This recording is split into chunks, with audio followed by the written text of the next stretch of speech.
everyone. I am Mark, your fat friend. And I am James, your black friend. And this is the fattest and blackest connectionist.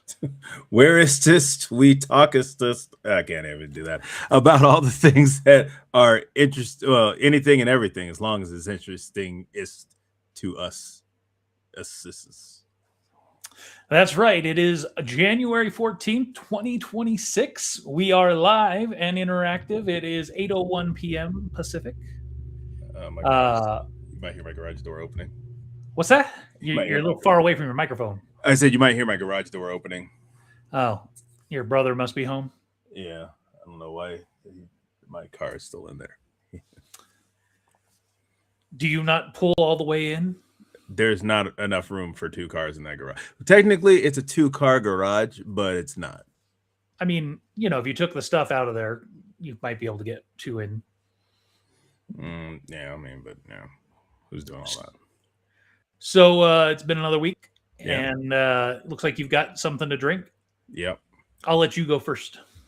I had this last year during I think I had it during Podmas, but I know I had it at some point. Anyways, it's a French Toast Stout. This is from Weldrix Brewing Company. They are based out of, where are they based out of? Oh, Colorado. So pop this open. I busted out the frosted 90 Kaboom Con 1 glass. That's a mug, bro. Or mug, yeah.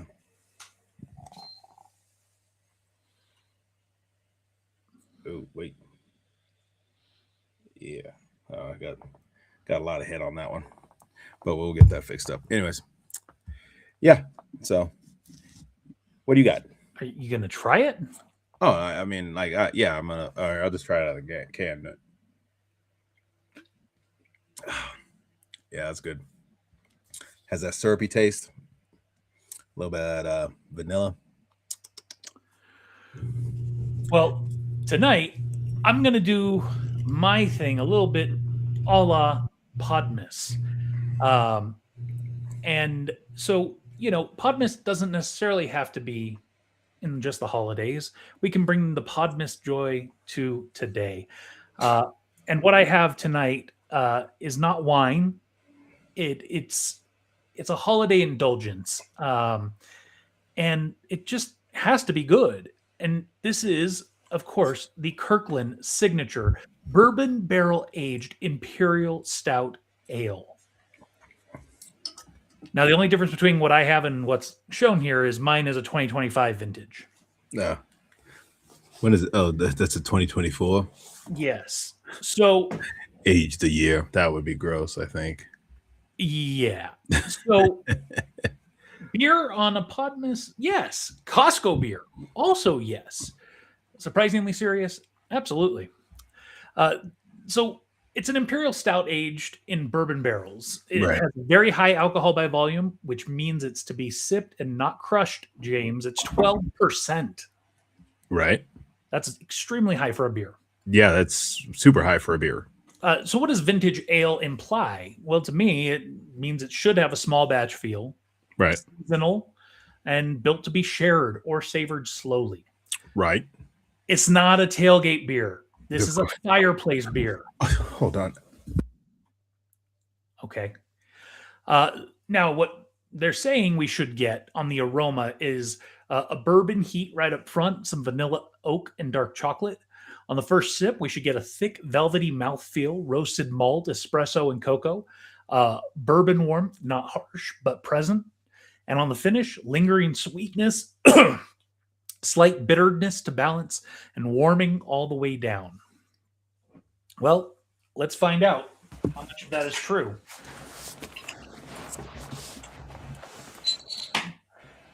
You pouring it, or oh yeah? What kind of glass is that you got? Just a little mug. Okay. I definitely smell some vanilla and oak, maybe dark chocolate, but there is some bourbon definitely there. Oh, that is dark. Oh, That is dark and it is thick. Oh my. Like a woman out of Nigeria. Okay. So, just as a reminder, on the first sip, it says it should be thick, velvety mouthfeel, roasted malt, espresso, cocoa, bourbon warmth, not harsh but present. Let's see. On the first sip.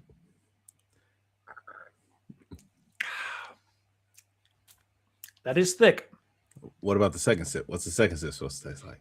It is very smooth in the mouth, doesn't hit harsh. On the back, it's a little bit more like I'm getting that espresso kind of tingle. Yeah. I don't really get the cocoa. That's there's just a- kind of that's just what like when it comes to no, this isn't a stout. This is stout ale, you said? Imperial Stout. Yeah, an Imperial Stout, those are generally like they have that cocoa taste to it, but it's more of a coffee taste in my opinion. So on the finish, it says lingering sweetness, and there is on the front a slight bitterness. Is that there definitely is on the back end, and it is warm all the way down. I would say that this drinks closer to a dessert than a beer, and I do mean that as a compliment. Okay. So the important thing to remember here is quality doesn't always come from a prestige label. This is Bruh. good. 100%. Look, and the thing is, what a lot of people forget about Kirkland brand, it's basically it's a cheaper version of a like a standard brand. Well, and this is actually made by Deschutes. You can't see it on here, but yeah, and so they put basically what they do is they buy enough of it so they can put their label on it. Yeah, and mass market doesn't automatically mean low effort. No. Again, this is really good. You're just basically taking somebody else's work and putting your it's like having somebody do your homework and then you just putting your name on it. I will tell you, we went into Costco over the weekend, and the plan was to go pick up, essentials, some fruits, some veggies, some meats. And of course, what happens? I leave with a barrel-aged stout and I guess an identity crisis. Yeah. They oh, you know what? Actually, speaking of it, I went to Sam's Club today and I should have got I was tempted to get it, but I didn't. They have some new creation stuff out. Since we're talking about stores. Gotcha. Because we were talking about Lego earlier, and I forgot to tell you that was they had two new creations. One of them was like a hummingbird with a flower, which was pretty cool. Mm-hmm. And then the other one was a dog, but it had three other things in there. It was a dog, a squirrel, and was it a rabbit? I don't know. Remember. I can't remember. I'll take your word for it. Yeah. But yeah, no, I'm telling you, like, don't sleep on these Kirkland brands, folks. No, and honestly, the one thing I will reiterate about this beer, this is best for a cold night, post-dinner, slow conversation. This is not for casual drinking, rushing, and it's really not for somebody who's going to say, I don't like dark beer and refuse to try it. Screw them. They don't deserve it. Yeah, I mean, like, so there's it took me some time. I'm not gonna lie. It took me some time to get into stouts. It took me some time to get into other beers. Like, like for me back in the day, it was like we were doing Bud Light Platinum, Coors Light, and we were doing like Pyramid Hemp. PBR. Oh, you never go wrong with PBR. But like, yeah, I was doing those kind of beers. Those are the kind of beers I was into. Now, as I got into college and stuff, like, one of the guys that Tim, he used to have parties at his house, and he was a big stout drinker. So he liked, well, not big stout drinker, but he liked Guinness, and he actually made his own stout, Coach Bag Stout, which was actually pretty darn good. And those beers, he actually, and like I said, he made his own beers, and I wish he could have gone bigger with it because his beers were good. But like, I didn't really dig stouts like that. So I mean, I would drink them, but we were doing Irish car bombs, so it was pretty much just pounding them. But like, as when I came out here, I started seeing Guinness and stuff like that. So I was like, let me grab a Guinness. I grabbed a Guinness, and I started to really like, okay, this is actually really flavorful. It's got a lot of taste to it. Guinness has a number of different different types of beer. So they have like the blonde and the stuff like that. So like just expanding your beer horizons is good. I mean, start small, like don't just like go everywhere, but just like, kind of pick a lane and then, start one way, and then as you go, try different stuff. Actually, hell, if there's a brewery that you like or a beer company that you like, that'll help you, because I remember when Pyramid, they used to have a bunch of different beers, and I could go to Sprouts, which was right next to the FedEx office, and I could buy it was like a 12 pack, and it had a bunch of different beers in there, like 4 of each. It was like 3 different kinds, but 4 of each beer. Or Sam Adams does the same thing. They'll do they have stuff throughout the year, and it's like 4 beers, and like 4 different flavors, things like that. So that's a good way to help expand your beer horizons. You might not like all of them, but I guarantee you'll at least get a flavor for them, and then you might find one later on.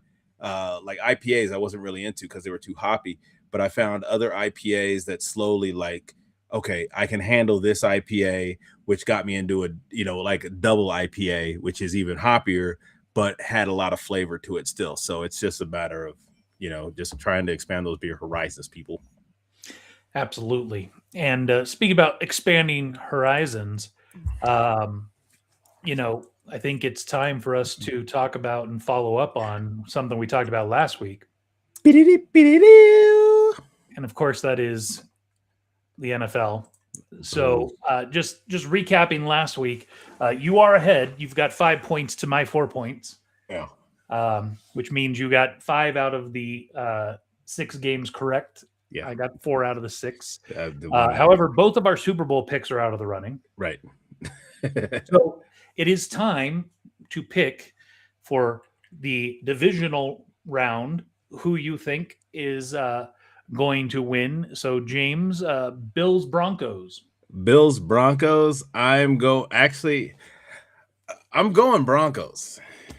All right, good, because I'm going Bills, so that helps. That's a strong. It's a weird team. They're young, but I think Broncos. I just think Allen, he can't be beaten until it's the conference final or the Super Bowl. So, Niners Seahawks. Niners Seahawks. Oh. I mean, I really want the Niners to win, but you know what? Fuck it. I'm gonna go. Oh, sorry. I'm going Niners. Wow. Okay. Well, I'm going Seahawks. So this is interesting. All right. Texans Patriots. Texans Patriots. I'm going Texans. And they're playing in New England. New England. Yeah, I understand that, but I think you're still going Texans? I think I'm going Texans, yeah. All right. I am going Texans as well. This ain't the Patriots of old. What about the Rams going into Chicago? You know what? So here's the thing, is that both of those teams, you never know which team you're going to get. Because the Rams should have beat Carolina way more handily, but they didn't. And the Bears, actually, they kind of beat up on Green Bay a bit, but they didn't come. But that was like a come from behind victory for them. They should not have. I mean, it should have been closer the entire game, not just all of a sudden you coming back at the end of the game. So with that, I'm thinking I'm going to go with the Bears. So here's the interesting thing. So last week, I don't know if you remember, but I had said that the Bears Packers, I didn't care because whoever won that game wasn't going to get, to the Super Bowl. Like neither of those teams had a chance.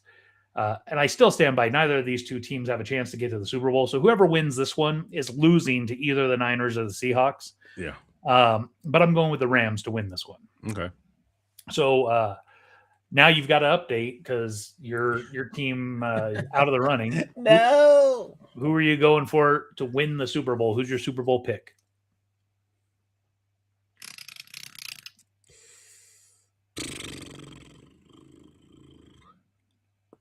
It does have to be one of the teams still remaining. Jacksonville. No.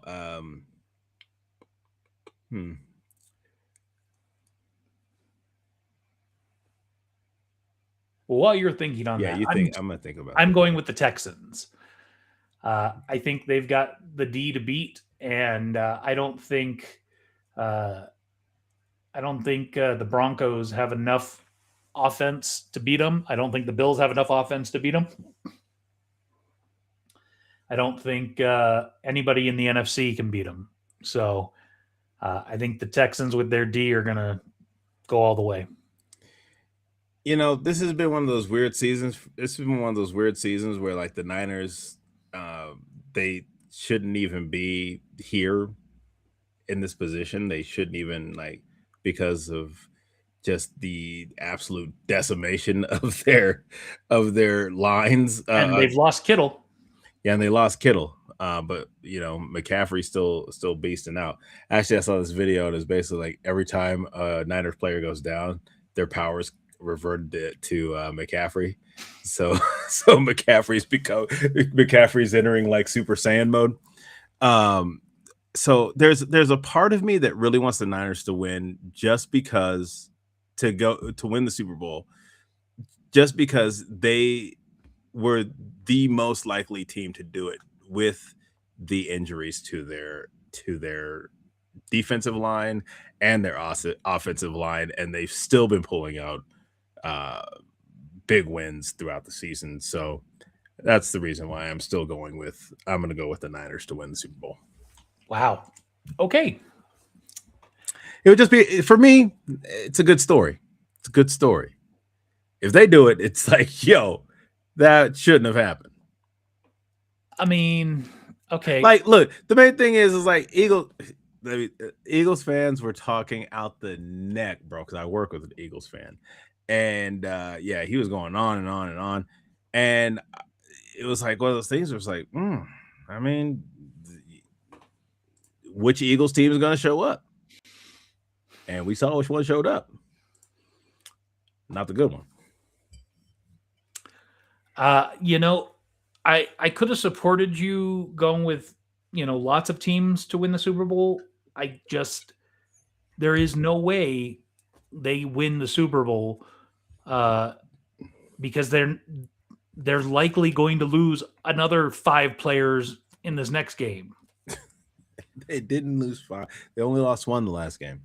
I'm just saying, the way things have been going, the only offensive superstar they have left is McCaffrey. That's true. And that means focus on him. Focus on their run game, and focus on their pass to him. I mean, there ain't nobody else. I got one more drink. Bloom Pop. I actually, the first time I had these were in an energy drink form. This is not an energy drink. This is just like a soda. But this is like a probiotic soda. Okay. It's got 3 grams of sugar per can, only 20 calories per can, supports gut health, and junk free. That's what it says with a peace sign. What does that say? Oh, you've got your fizz fixel. What? FIXL? Bloom Pop is bursting with bold, bubbly flavor and better for you ingredients like probiotics with 3 grams of sugar per can. This is a Shirley Temple. Shirley Temple combines sweet cherry with zesty lemon lime and a classic flavor you'll never outgrow. No artificial flavors, no artificial colors, caffeine free. So let me give this a try. Like I said, I've had their energy drinks, and their energy drinks are actually pretty bomb. I got some of those downstairs. I bought some of those today too. But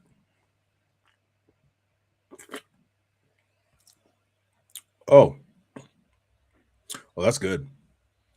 That's good because it's like it's more cherry forward. Mm-hmm.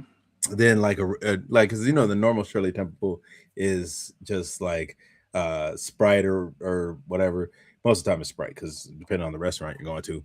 And then you got the grenadine, but this is very cherry forward with the subtle lemon lime on the aftertaste. I can taste it, but yeah, Bloom Pop. Check it out. Well, while you're enjoying that, I've got some chocolate to try. Dubai style. I thought you already had these before. I have not. I had something similar, but not this. Yeah, I was about to say, I thought you had the Dubai chocolate before. Well, there's lots of different Dubai chocolate now. But this was given to me in my box. This was given to me as a Christmas gift from one of my coworkers. But at Costco, it comes in a 4-pack with like 4 different types of chocolate. Yeah. And I got to choose which one I wanted, and of course, I'm going with this because this is my new obsession. Joint. It is. I don't know what I got a golden ticket about pistachio and chocolate. Like the one thing that I had that had pistachio in it, I wasn't really feeling it too much. Okay. Actually, I think I still got some of those left. Except for my wife's pistachio cookies. Oh yeah, this pistachio. No, I'm talking about the pistachio candy. I will tell you, when I first tried pistachio candy not that long ago, I thought, oh, there's no way this is going to be good, but I've got to try it because I love pistachios. I love chocolate. I got to save that one. But it actually, generally is very good. So this is a big bar, 3 across, feels like about 4 down, so 12 squares. Yeah, I'm busting out some of these. I still got some of those candies left from Podmas. So this is very good. Yeah, good stuff. I like. Yeah. If you come across Choco Via, give it a go. All right. So you ready for the next thing? Let's talk about it. Well, I'm not really happy about it. What's going on?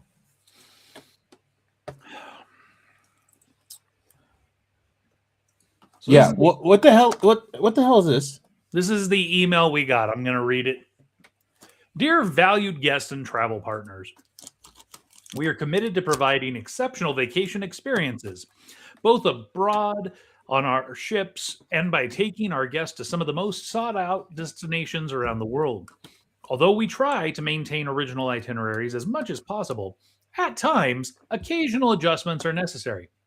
Due to a change in Norwegian Star's dry dock schedule, her sailings from February 13, 2027 through and including April 3rd, 2027 have been canceled. While she'll be receiving some well-deserved care, we understand this is not the update you were expecting or hoping for. As passionate cruisers ourselves, we sincerely apologize. We're sorry for any inconvenience or disappointment this may cause and want to assure you that we are here to support you every step of the way. Travel partners are asked to please ensure that impacted clients review this information. Below, you'll find important details regarding what happens next. A full monetary refund of the cruise fare paid will be automatically returned to the original form of payment used at the time of booking. No further action is required. Refunds will be processed within 30 days, and funds typically appear on the original form of payment within 7 to 10 business days after processing. So 40 days. Subject to your financial institution's policies. For reservations paid using a previously issued future cruise credit, which mine was, 100% of the FCC applied will be automatically reissued to your Latitudes account within 10 days of the cancellation date. No further action is needed. We recognize this change wasn't part of your original travel arrangements. No, if it was, I wouldn't have booked it. Yeah. Who? Huh? And as a token of our appreciation for your patience, we are pleased to offer a 10% future cruise credit valid toward any published sailing through December 31st, 2027. This credit will be available beginning January 19th, 2026, and we hope it brings you closer to your next unforgettable journey with us. This was supposed to be my next unforgettable journey with you.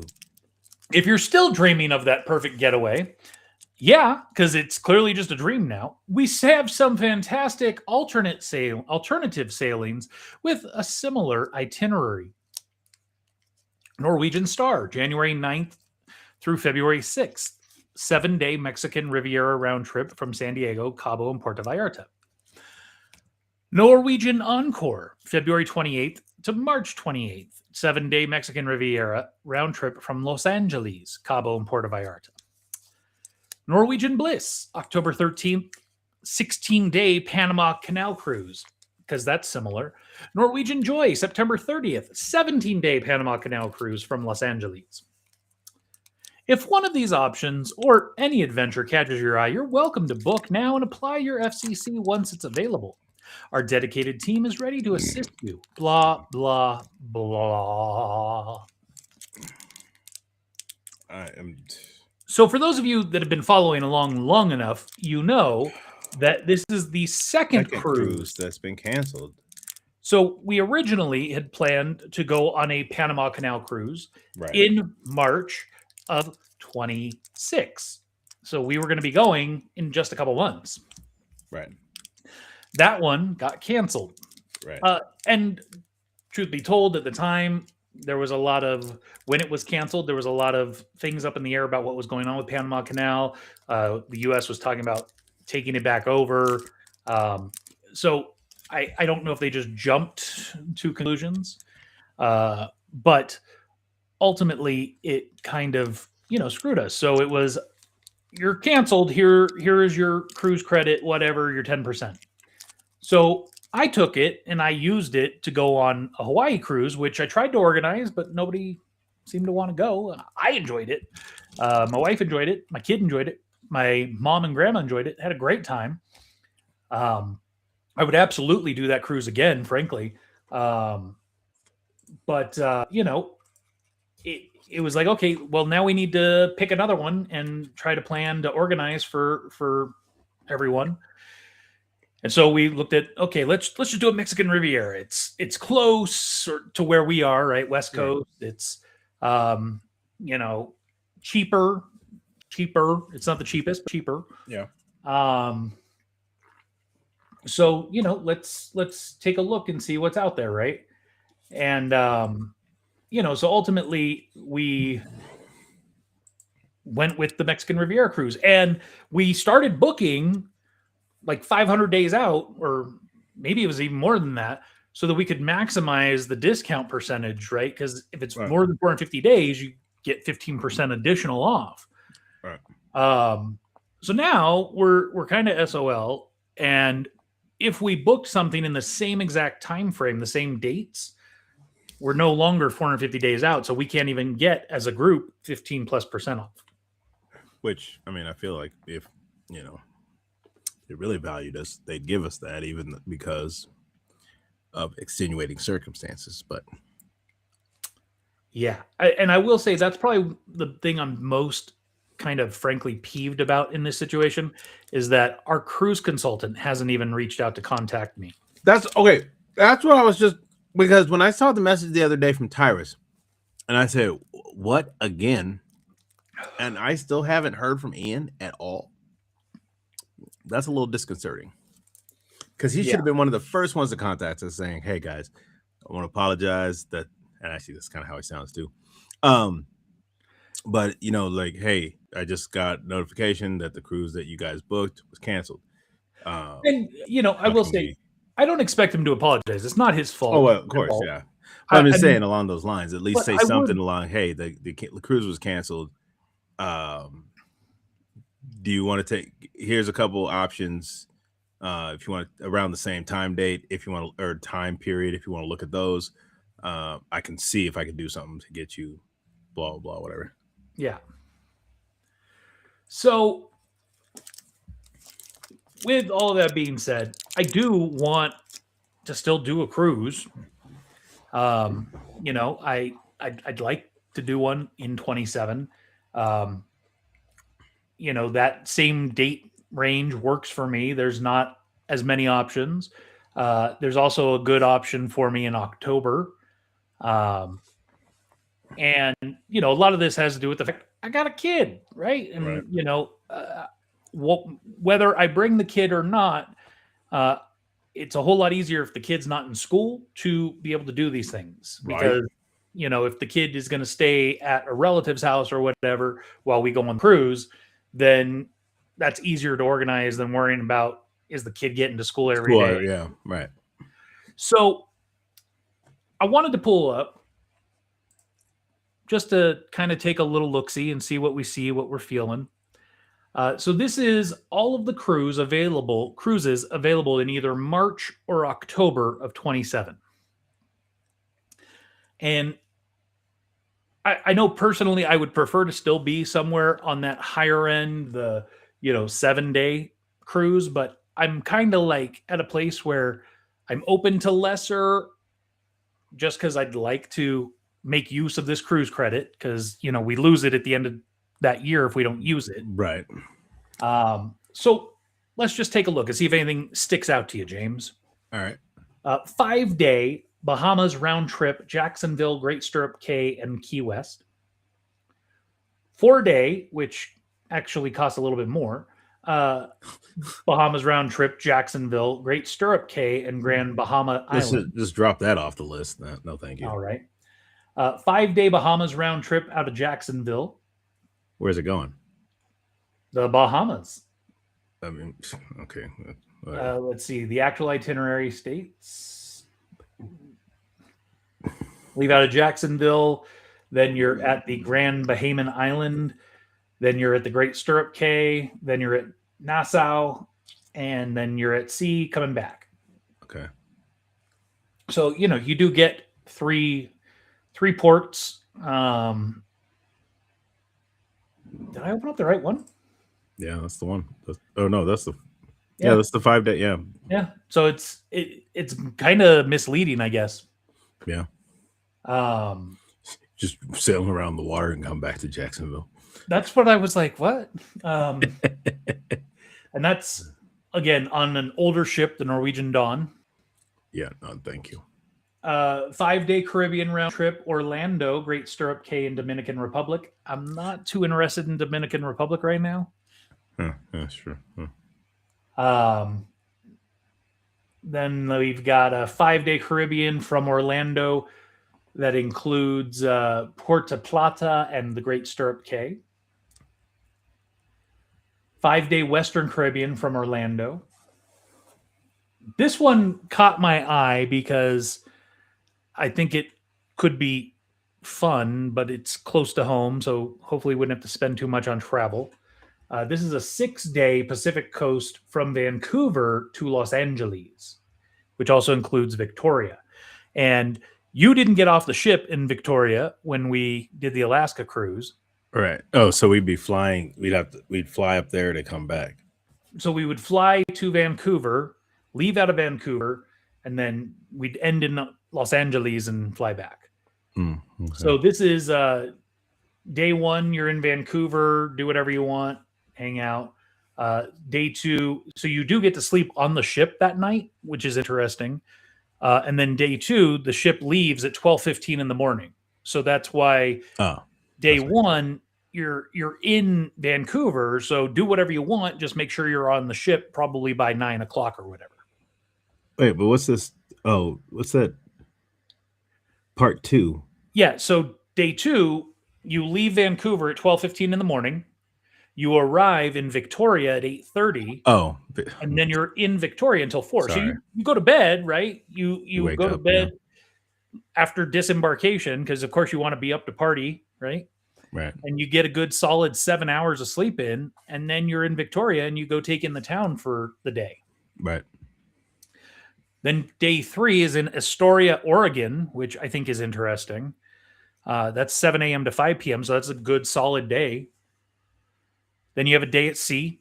And to me, San Francisco, I really don't give a crap about it. Probably just stay on the ship.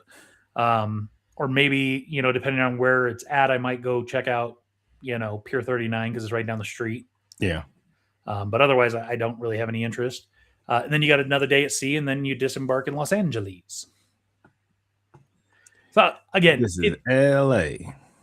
It's it's not to me, the front end of this cruise is interesting. The back end, not so much. Right.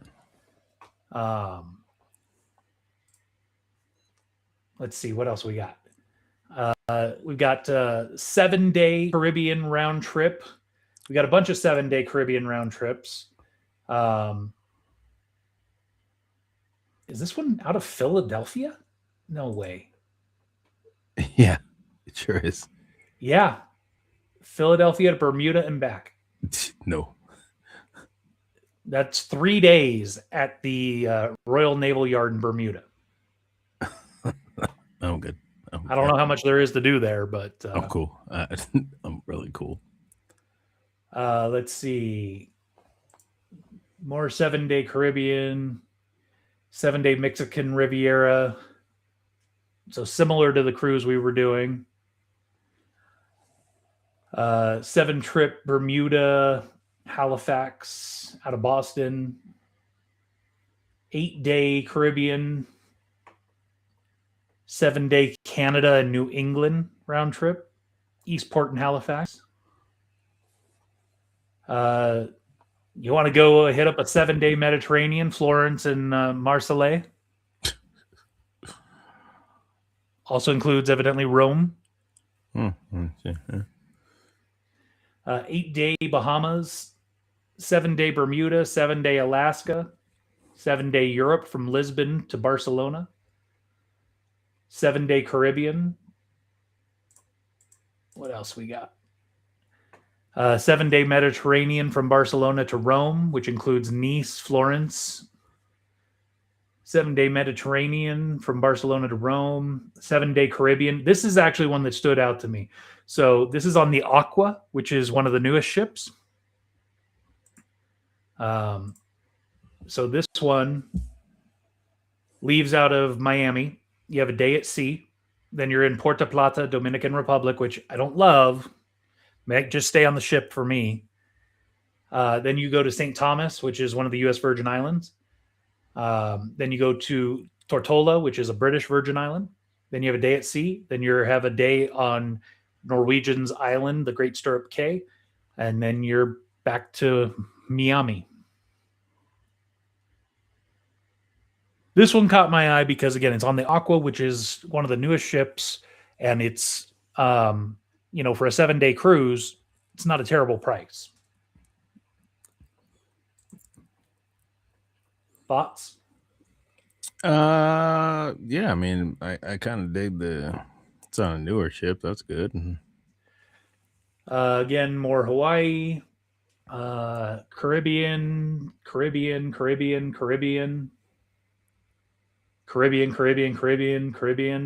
It's like all these cruise lines have their own islands now. Yep.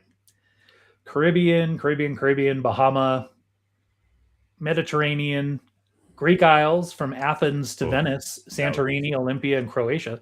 That's interesting to me. That'd be dope. Another 7-day Greek Isles, Venice to Athens, Mykonos, Crete, and Croatia. That one's more interesting to me. Yeah. I'd really love to go see Crete. I don't know. That's hard because this one's Santorini and this one's Crete. It's and then, of course, the most expensive, and this is due to taxes and not because of NCL. This is Hawaii has issued tourism tax on hotels, and everything is more expensive in Hawaii now if you want to visit. They're trying to curb tourism for some reason, even though it's one of the biggest money generators for them. But it is the cruise that I went on in October, 7-day Hawaii inner island from Honolulu back to Honolulu. It is an amazing cruise. I very much enjoyed it. Would love to do it again, perhaps someday. Oh man. And the one thing I would point out, if you're freaking out about, one of the overseas Europe or Mediterranean type cruises, first thing I would say is bear in mind when they offer second person flies free, that's on these cruises as well. That's not just within America. Oh. So yes, your flight to Venice, Italy is going to be expensive, more expensive than it would be somewhere else. But if you do the flight through them, you're only going to end up paying for one flight, not both. Right. Man, yeah, that sounds dope. But I think like some of the Caribbean ones would be the one. Was there any that stood out to you more than another, or or a specific ship? Maybe we filter it by the ships. No, it's nothing really about the ships. I mean, yeah, the going on one of the newer ships would be dope, but all right. We'll filter it to the newer ships, which brings it down to how many? A total of 30 cruises. Let's narrow it down even further to the Dawn, Encore, Breakaway, and Bliss. That gets us down to 23 cruises. all of them are the same dates or what? No, so that would be the next thing we would look at is dates. Because, for example, this 6-day Pacific Coast cruise, it is only available October 11th through the 17th. It is one cruise per year. And I can tell you for me, that actually doesn't work that date. So that's out. So, that's where the dates do matter. Looking at this one. So this one has the exact same dates, March 21st to the 28th, which is what we were going to do on the last one. Because I wouldn't mind doing. So this is a Mexican Riviera. It's just on a different ship. It's on the Encore, and it's out of Los Angeles instead of San Diego. So do you want to look at this one? Because it's more or less the same itinerary. Why not? Let's take a look.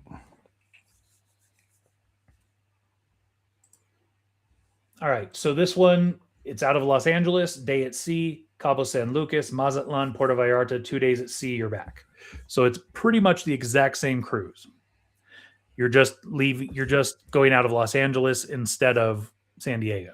Dry dock or the wet dock? Wet dock? Tender port? Tender port, sorry, not.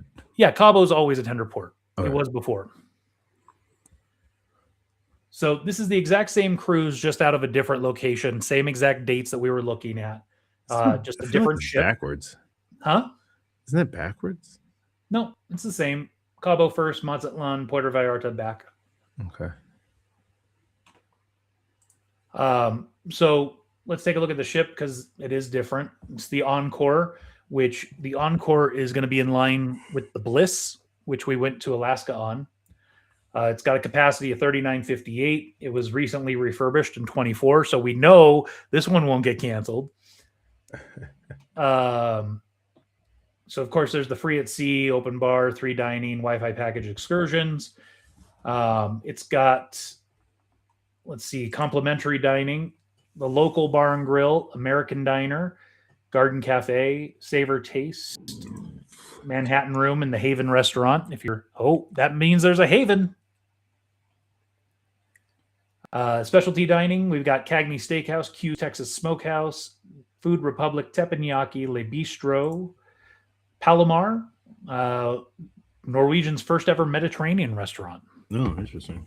Gelato Onda by Scarpetta, modern Italian culinary experience, and the Bake Shop.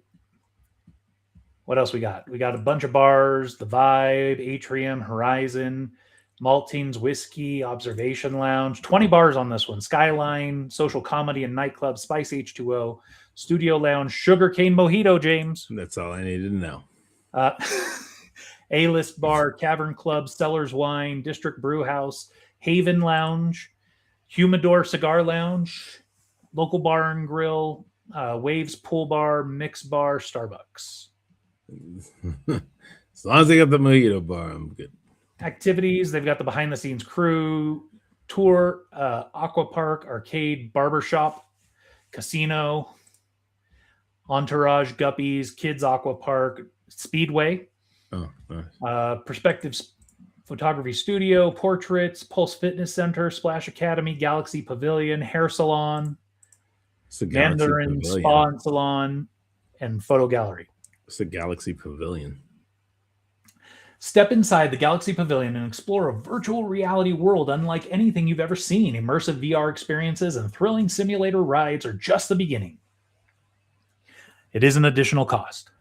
Never mind. But I am interested if this is like a full-on spa, like what we had on the Bliss, because that might pique me a little bit more too.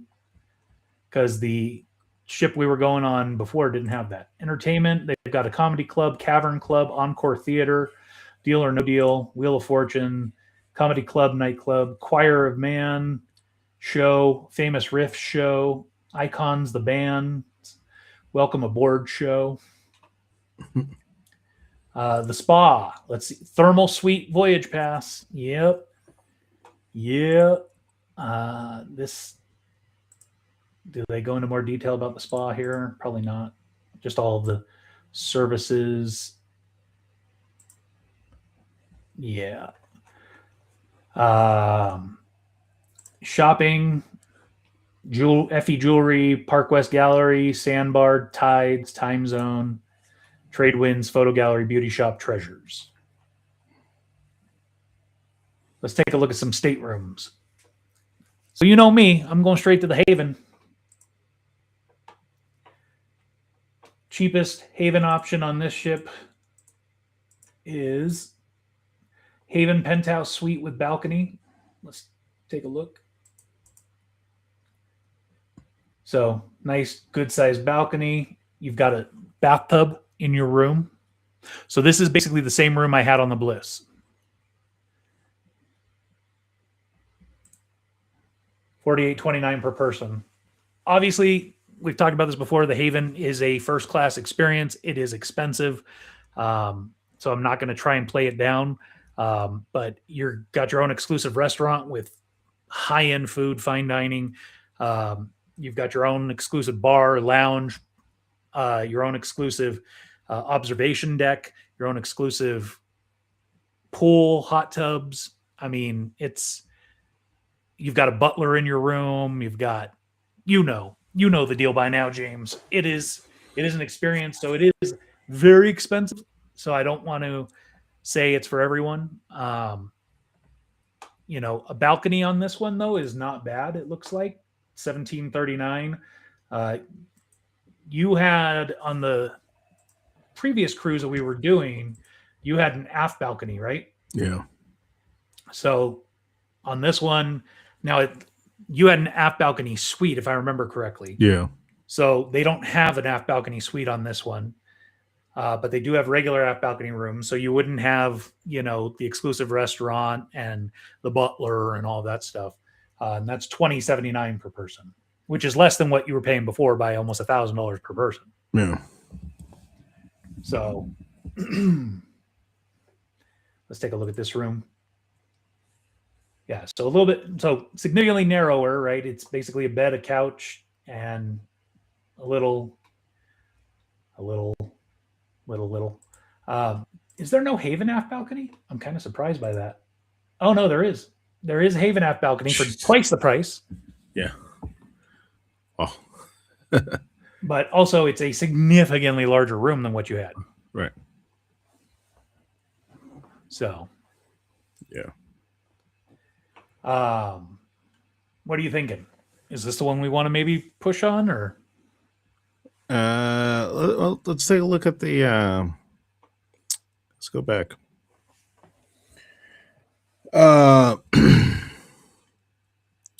Let's go down. Let's look at that. Let's see. Which is the one that leaves out of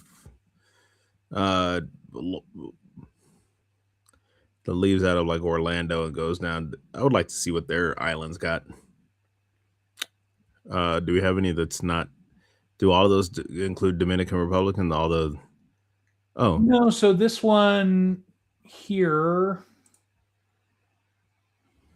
Let's see.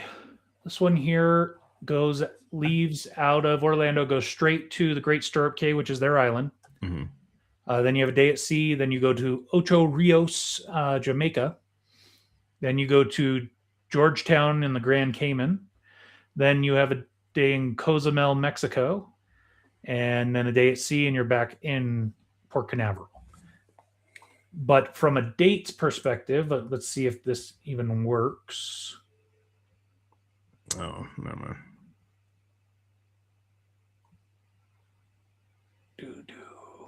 No, this doesn't. No. Nope. All right. So that's the thing. Like, we should look at the dates first to see if it even works. But you're saying you want to see the Great Stirrup Cay? Yeah, I mean, I would like to do something. Hit up the Bahamas. It's always kind of nice. Let's see. So we want to include only ones with Great Stirrup Cay. So that very much narrows it down. There are 9 options. So if we stick to the 7-dayers, this one works. This one has the 21st to the 28th. And that's on the Aqua, which is the newest ship. This one would work for the October timeframe, October 3rd to the 10th, which is on the same ship, the Aqua. This one, no. This one, assuming, because these are all Aqua, so no, they're not going to work. The Bliss, no. So it's pretty much these two. They're both on the Aqua. This one is cheaper on the front end. Let's see. So if we look at the 21st to the 28th, then it's the $13.39 per person. This one is $12.69 per person. So one's in March, one's in October. Which one do you want to look at? Much rather do the March. All right, let's take a look at this one. So this one leaves out of Miami, day at sea. Then you're in Puerto Plata, Dominican Republic, St. Thomas, U.S. Virgins, Tortola, British Virgin, day at sea, finish at the Great Stirrup Cay, and disembark in Miami. So on this ship, just taking a look at it briefly, it's 3,500, so less guests, built in 2025. So just released last year. Yeah. It has the local bar and grill, Surfside Cafe, Hudson's. I've never heard of this one. It's a main dining room. The Commodore, another main dining room. The Haven Restaurant, Indulge Food Hall. This appears to be, let's see, dine around the world with cuisine from India to Italy to Latin America. With indoor and outdoor offerings, you can eat and drink at a table, bar, or lounge seating and enjoy your fill of specialty curated food and cocktails. And the Surfside Grill. So I think the Indulge Food Hall might be like a buffet. Yeah, that sounds like. Specialty dining. They've got Cagney's, Le Bistro, Los Lobos, Mexican, Palomar, Mediterranean, Hasuki, which appears to be like teppanyaki. Nama, which is sushi, Onda Italian, Sukhothai, across the Orient with one of our newest offerings, serving authentic Thai cuisine. So they probably got pho. But there is no Le Bistro. Yeah, there was. I thought there was. Oh, yeah, there was. Okay, cool. Yeah. Well, that's good for me. Bars and lounges, they've got a total of 19 on here. Vibe, Observation, Studio, Haven, Humidor, Local, Waves, Belvedere. Try crafted bottled cocktails. Interesting. Indulge Outdoor, Luna Bar, Metropolitan, Penrose, Soleil. Nope. Sorry. No. I was kidding. Yeah, they don't have your mojito bar. Activities, they've got the tour, game zone, casino, entourage, guppies, kids aqua park, tea time, which is mini golf,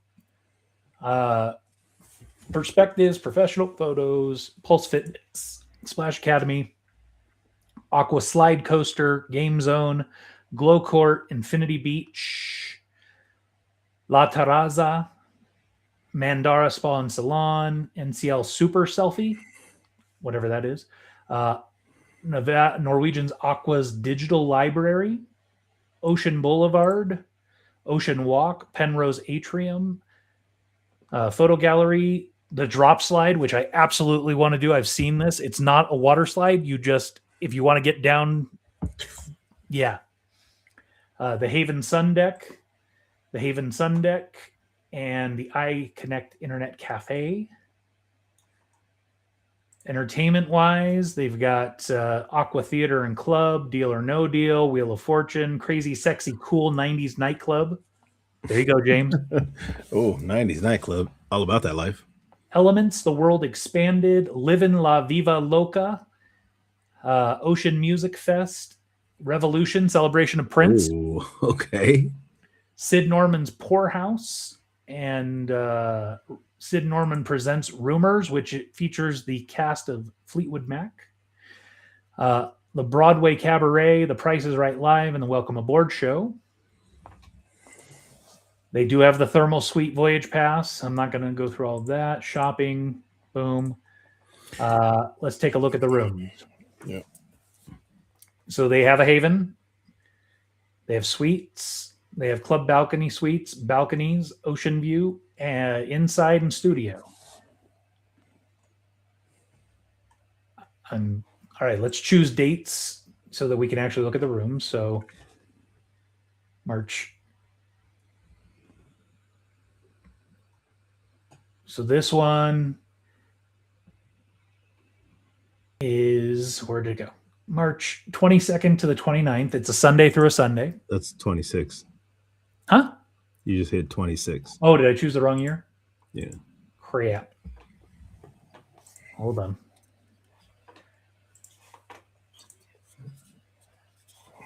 Let's see. We want 27. Here we go. March 21st to the 28th. There we go.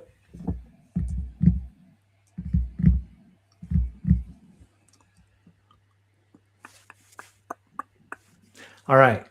So solo room is not available because I have it set to 2 guests, but we could change that. So there is an inside room and an inside family. What I'm guessing you'd want to do at least a balcony, right? Yeah. So you've got aft-facing balcony. It's a little bit more than the Mexican Riviera, or a regular balcony for significantly less. What's the balcony? See what that room looks like. So this is honestly, that's not too bad because it's long on the front end. Yeah, but it's about the same, right? Yeah. The bed is swapped spaces with the couch. Yeah. But it's about the same size room. You could also, let's see what they got club balcony wise. They don't have an aft balcony club.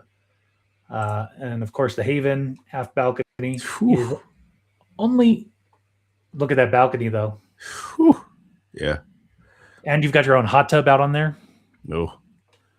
Yeah. How much is that? That's what in the, is it 5? No.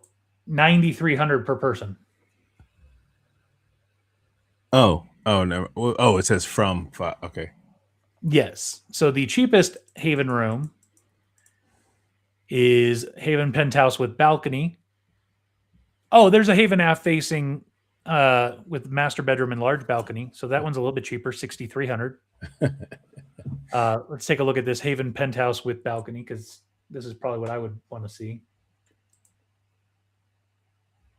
That's a nice room. Yeah, it is nice. Plenty of space, nice balcony. So more than the last cruise we were looking at, but also this one actually has a Haven. Yeah. If you just wanted to look at regular suites, there is an aft balcony suite, which is a little 1,300 more so than what you paid for the last one. Yeah. What is that? But look at that. It's a kind of a corner, nice sized balcony. Yeah. So it's really, ultimately, what do you want to do? Because with the suite, you're going to have a butler. You're just not going to have that Haven restaurant and stuff like that. Yeah. I mean, wait, the other, the other Mexican Riviera one, was that one on, what was that? What ship? Oh, it didn't work for the dates, right? No, it did. It was the exact same dates. Oh, on a different ship though. Yeah, just out of Los Angeles. Yeah. Did that one have a Haven or did that? Yeah. Oh, that one had a Haven. Okay. I don't know, man. I don't know.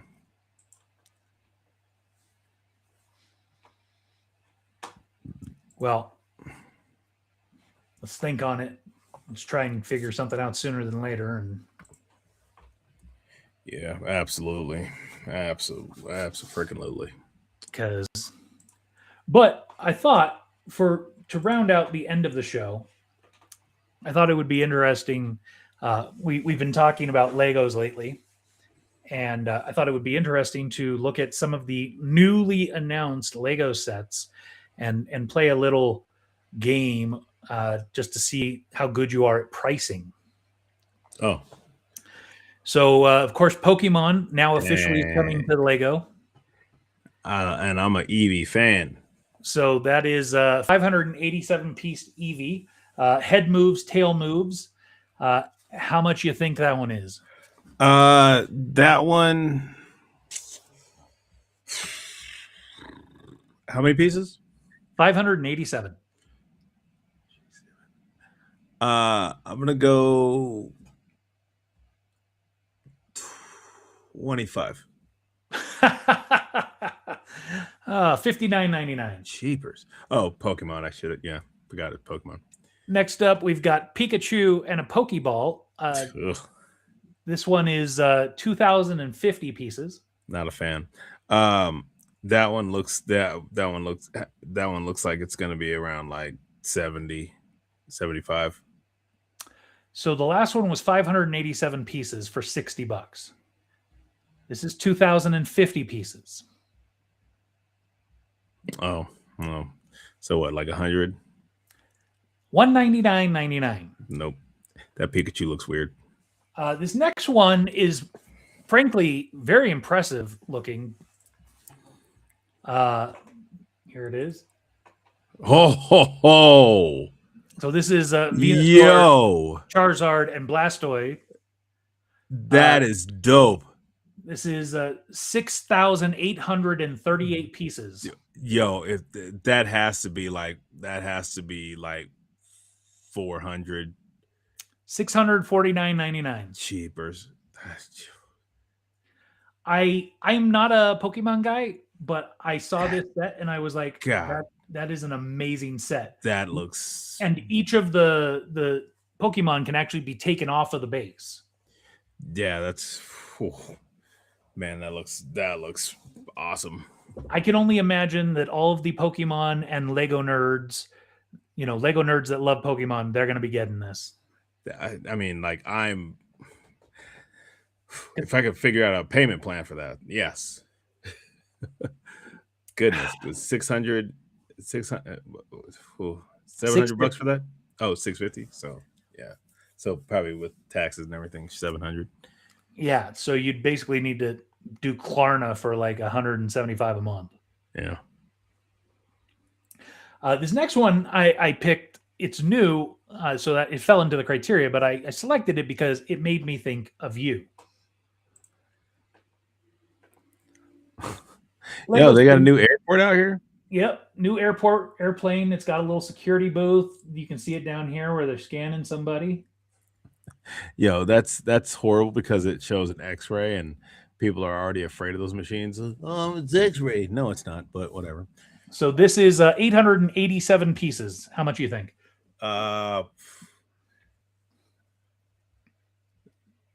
75. You're really bad at this game. $99.99. Oh, yeah. This next one, only because it's the first I've seen of its kind, Bugs Bunny Looney Tunes. Oh, wow. Yeah, I also figured you'd like this one. So Yeah. so this is 605 pieces. Yeah. Was that one like 75? $39.99. Oh, okay. That's actually, I wouldn't mind that. I Yeah, almost kind of want a more full body, but whatever. for that price, I might pick this one up. Yeah, yeah. This next one, it is from the Harry Potter universe. Oh, I kind of dig that. Is Wizard's chess? This is the Sorcerer's Stone Special Edition, 1,571 pieces. That's probably like 200. $169.99. Oh, okay. These next two are because they're ones that I really, really want. This first one is called Paris, City of Love. That's actually kind of cool. The flat background with the main sights and then the Eiffel Tower sticking out of the frame. That's pretty dope. 958 pieces. Yeah, and that's probably going to be closer to like what, 150? $79.99. Oh, okay. I don't think you're catching on to how this works. No, I'm not. This is the worst I've ever done. All right. So this next one is because I thought it was awesome as well. It falls into kind of this feel of mixing art and whatnot. This is a Japanese cherry blossom landscape. That's awesome. This is 1,892 pieces. And yes, you can hang this on your wall. Yeah, so that's like, so what, like 100? Considering how many pieces it was, I'm surprised you only went with 100 because 1,892 pieces. The Pikachu and Pokeball was 2,050 for 200. But this one is $139.99. Okay. The next lineup that we have is, of course, Star Wars. And this is the new BB-8, 569 pieces.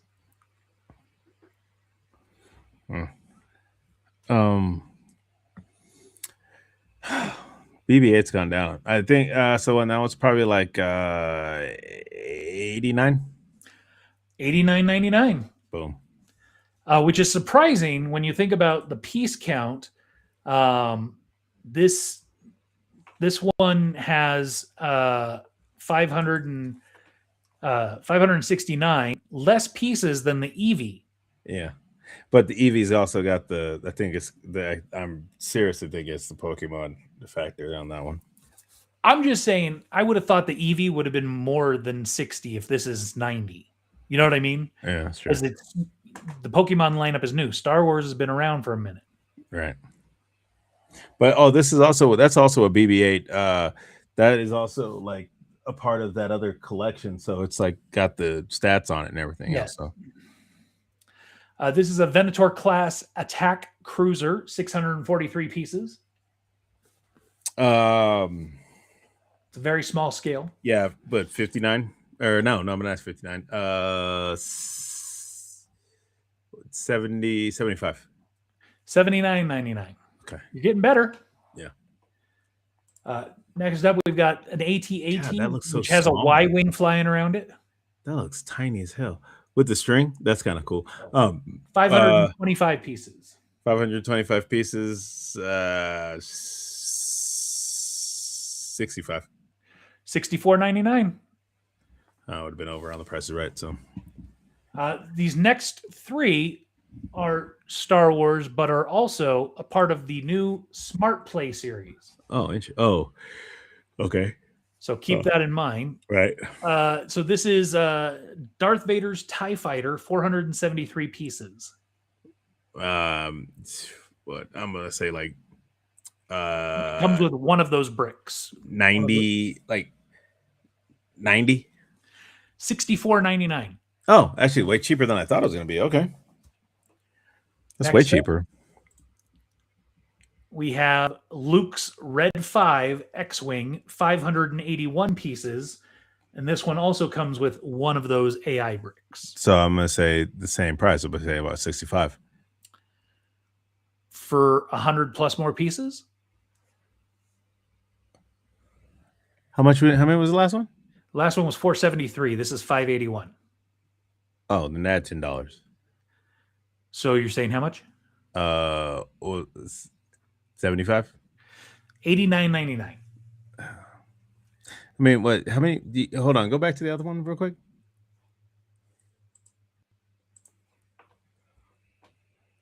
Oh yeah, and you're getting more minifigs too. So okay, never mind.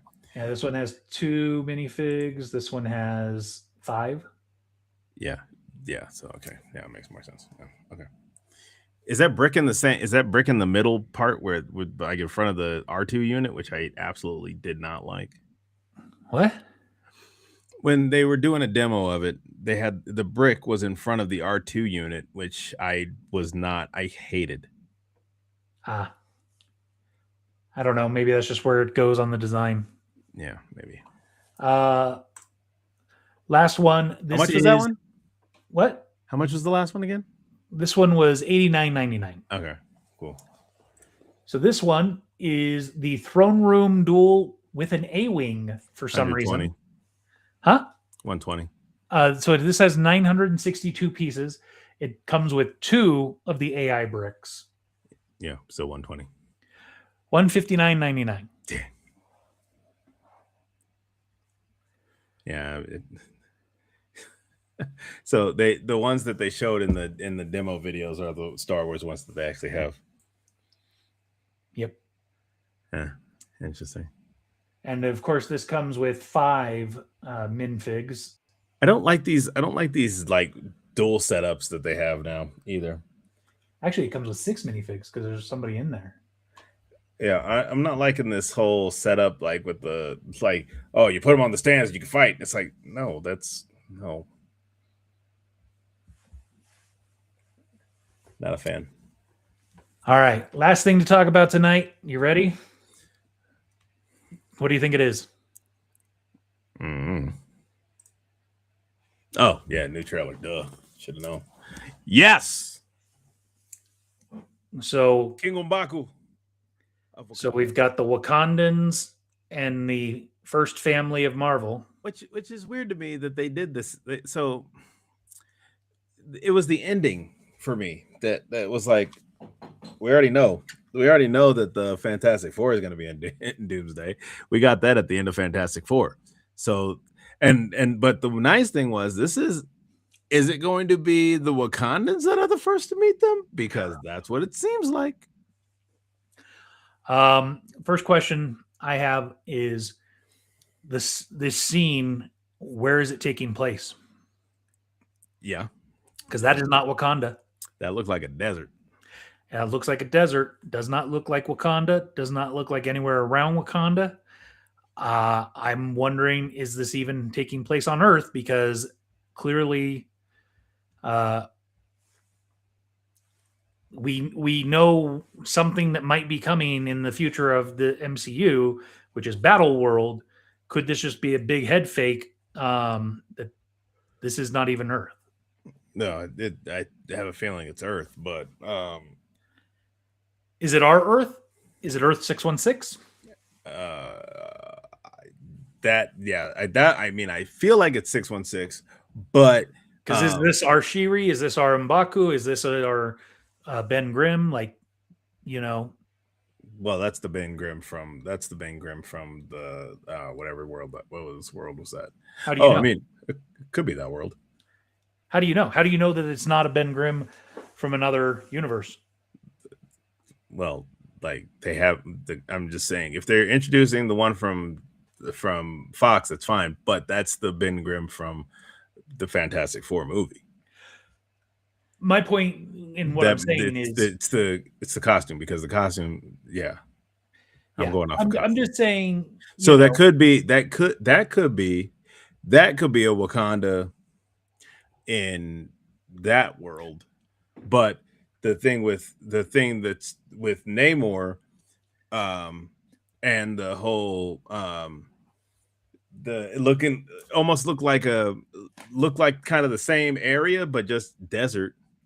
I will call out M'Baku's armor, because that did not look like anything he had ever had in a previous film. well, he just became king. Like she made him king of Wakanda. Yeah, but she's the Black Panther. Yeah, she's the Black Panther, but like she made him king of Wakanda. She made M'Baku king of Wakanda in Wakanda Forever. I don't know. I'm the one So thing. she could kind of take off. And The one thing to think about all four of these trailers, the first two really revolved around children, where these last two seem to have really revolved around loss or death.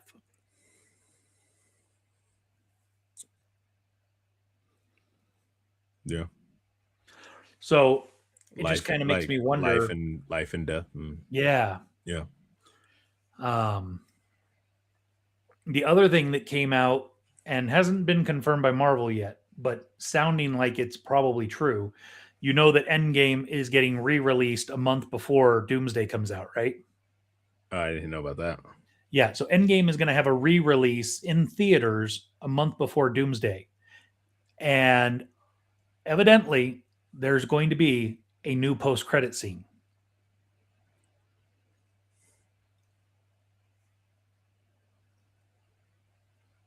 I don't remember there being a post-credit scene in Doomsday. No, there wasn't one. In Endgame? Yeah. No, there wasn't. It was they ran the it was the sign-offs from or it was like the signatures of like the main stars of that film. Yeah. Yep. Yeah. So there is evidently, and again, it hasn't been confirmed by Marvel. I'm sure it will be at some point. That there is a new post-credit scene that will be added to the end of Endgame, because everything we've been told is that Doomsday starts where Endgame ended. Oh, interesting. Well, show me.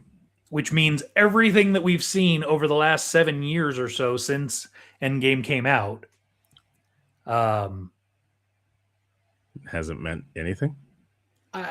Or not meant anything, but it's been so there's been this underlying story that's been bubbling up underneath. I mean, again, bear in mind, Doomsday may start right after Endgame, but I'm sure we'll have a time jump to say, here's where we are. Yeah. Like, sure. I'm sure they're not going to just completely negate everything that happened the last 7 years. Well,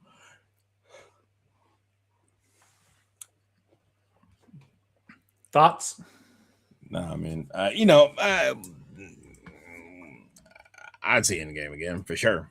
Endgame was great. I'm absolutely going to see it in the theater again in November before Doomsday. Yeah. Part of me has like seriously contemplated trying to do this ridiculous rewatch concept where you watch everything from Fox, everything from Sony, everything from everything. There's a guy. I saved the video. I will try and find it and I will send it to you. And it's basically how you're supposed to watch these movies. And he's not even throwing movies, he's throwing TV shows in there too. And I'm like, bruh. But I'm gonna try and find it and I'll send it to you, because I was like, oh, even just even the idea of doing all this, I was like, no. I mean, I could watch the movies for sure, but not watching all the. Oh wow! Sorry, I just ran across this. We were talking about football earlier. John Harbaugh and Giants are working to finalize an agreement to make him New York's new head coach. No. Yeah. He can go anywhere. Why does he got to go there? That has been the talk since he left. He didn't leave. He was let go. Well, okay. Right. I know. Sorry. Yeah, Tomlin left. Let's see here.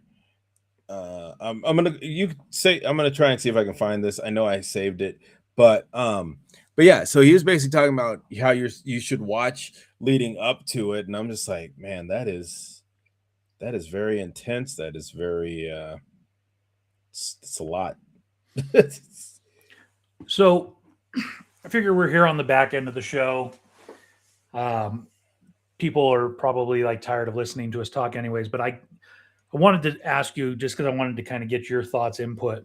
Um, I'm not going to do the whole setup shtick with the intro and everything, but what are your thoughts as to what's going on in Minnesota?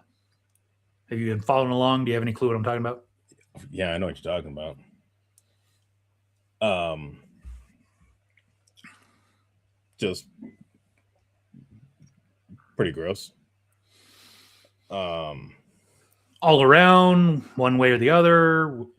No, I mean it's just, I mean, yeah, all around it's pretty gross, but absolute like, um, the fact that, um, I don't know. I've watched that video. I've seen the video a number of times. Not like just not trying to see it, but in other things that I've watched, and it's not been full audio or not, which luckily, but um, yeah, it like the the fact that again like there's just kind of no investigation into anything. Um, No, there's an investigation happening. well, not into they're trying. Well, there was trying to. It's like some investigation of trying to look into like goods partner or whatever. But people walked off. They at a protest. They left some, and then uh, with the just the agency in general. Um, I don't know. I just it's just absolutely disgusting, and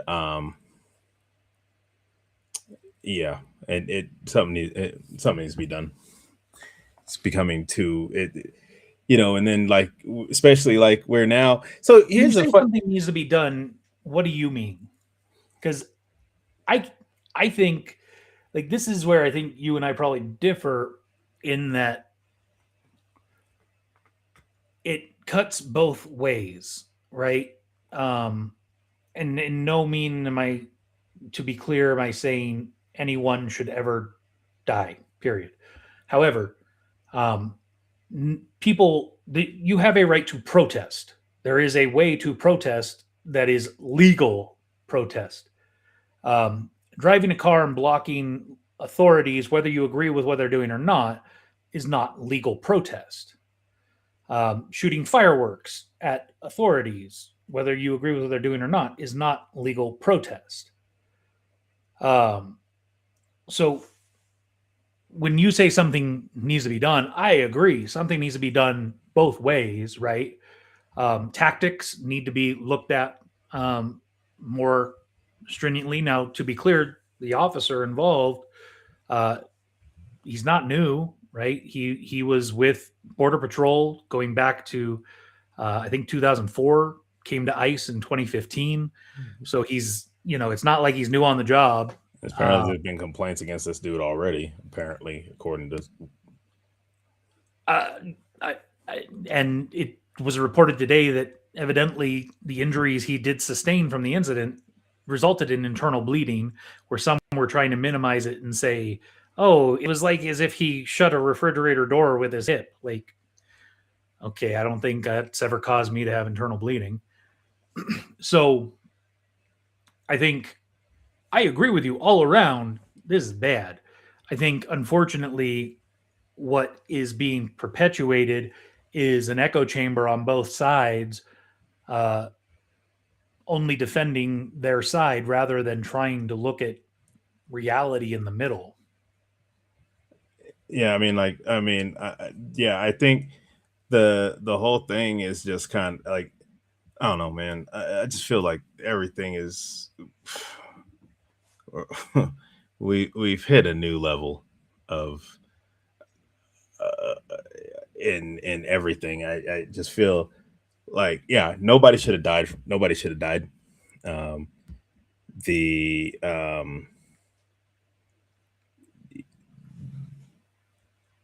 there should be the fact that a couple times in a couple times seeing stuff like like the close range shooting of like some of these, the whatever the pepper, I don't know, it's just called pepper balls or whatever they're Mhm. doing. Like that's not cool because I was watching them and they were very close. Like whoever was firing these things was very close to the crowd, and it was just like, I was like, dang, that's dangerous in itself because those things they're not small. What Um, what would you do, like if you're thinking about tactics and you're trying to protect, defend yourself, but also you're trying to handle these crowds that are not peacefully protesting? What do you do? so I mean, again, are they? It's because they're shouting. They're not throwing, at least like some of the stuff I So haven't. again, this is where you need to, and I keep telling you this, I've told you this Yeah, for many, no, many again, years. but I You've got to look at everything, not just what one side is feeding you, man. well, I mean, I'm just saying, I've seen stuff I where just told you there are people shooting fireworks at officers, Roman candles. Now, yes, is that going to kill you? No, probably not, but neither is a pepper ball. well, if they're depending on, I mean, like, yeah, a Roman candle can hurt you depending on how close they are. Yeah, they're pretty close to point blank range shooting these things at officers. And then like, yeah, and these pepper balls are even bigger. And like those things are definitely bigger and can do, you Right, know, but neither is going to kill realistically. Could it happen? Sure. I guess it could, but realistically, neither is going to kill. And one is legal, one is not. well, yeah, I mean, it's just a matter. I mean, just like I said, the whole thing is just out of hand. Like, it just feels like,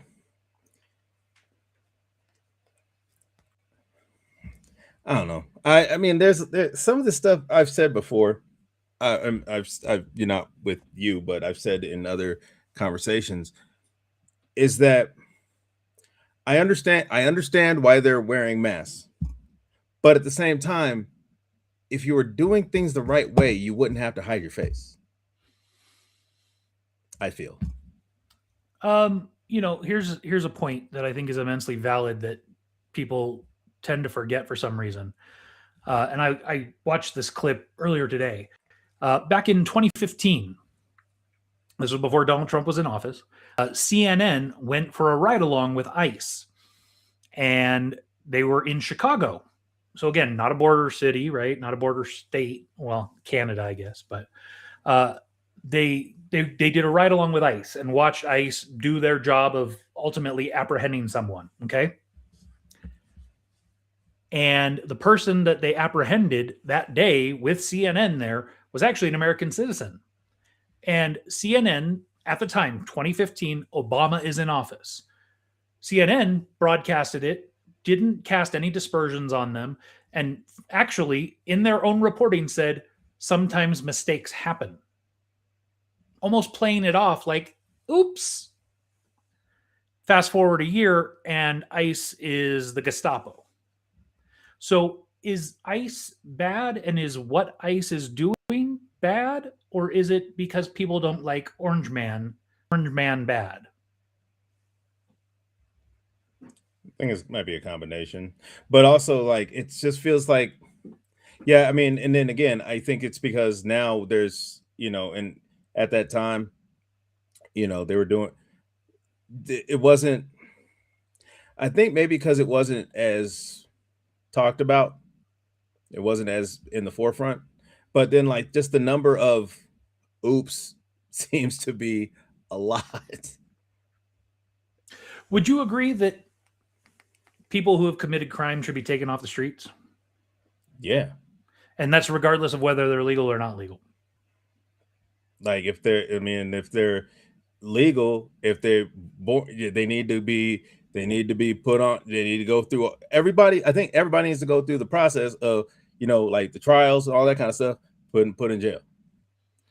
Right. So whether they're here legally or illegally, they still need to be ultimately held accountable, right? But yeah, So why are people going around and preventing ICE from apprehending people who have committed crimes. That's the thing. What are they committing? Is it just are they talking about? Is just the crime of them being here illegally? Generally, no. Generally, that's not what they're trying to do. Has that happened? Sure, absolutely. Generally, they claim they're trying to go for the worst of the worst. They're trying to get the murderers, rapists, the people that are committing assault, stuff like that. That's what their primary focus is. They claim. Okay, have they made mistakes? Yes. But I also just identified a mistake was made in 2015 by ICE apprehending an American citizen, and that was okay. So I feel like there was grace given back then, but yet none a year later, and certainly not today. The point is, if something was wrong in 2015 and nothing legally has changed, it's still wrong today. Wouldn't you agree with that? Should be. That's kind of my point. But at the same time, I'm just saying the number of oopsies seems to be a lot of oopsies. Or is it just more widely reported? To your point, which you just said. It could be just more widely reported. But at the same time, do you think ICE wasn't doing anything during the 4 years that Biden was in office? No, of course they were doing stuff. And you don't think that they made any mistakes during those 4 years? I mean, I would like to see the report on how many they had then. But you haven't gone out of your way to look for it on your own, right? No, I mean, I haven't even looked. I mean, I never even looked at the, back when, before. So this is my point, right? If you are only making your decisions today based off of what is fed to you today, then you're going to have an opinion that is based off of the moment rather than the full scope of everything, right? I just think the main thing, the moment is like, I mean, also because now like everybody has cameras, like, like I think that's also one of the big things is that everybody has cameras now. So would you say that somebody being shot and killed is worse because it was on camera than? No, I'm just saying it in general, just anybody getting shot and killed in general is, I mean, anybody getting killed is horrible. But I think because, what's going on with, these people going into these cities and, these, and so then it's just being kind of more hyped. And people, I don't know, it just seems like now it's just like, it's even more probably hyperbaric because there's everybody's their own reporter. Hyperbaric or hyperbolic? Hyperbolic. Hyperbaric is different. Hyperbolic. Here's the thing that I think are first world problems, right? You've heard about what's going on in Iran? Yeah. Realistically, the low number that's being stated is about 12,000 protesters have been killed by the Iranian government. 12,000. Yeah. In the last 5 days, 6 days. 12,000. Just because people are out protesting that they don't agree with the way the government's running. And people are worrying about this here in America. I'm not trying to minimize what's happening here in America, but I'm saying, shouldn't we be worried about the hundreds of thousands of Christians being killed in Africa, in Syria? Shouldn't we be worrying about the 12,000 peaceful protesters in Iran?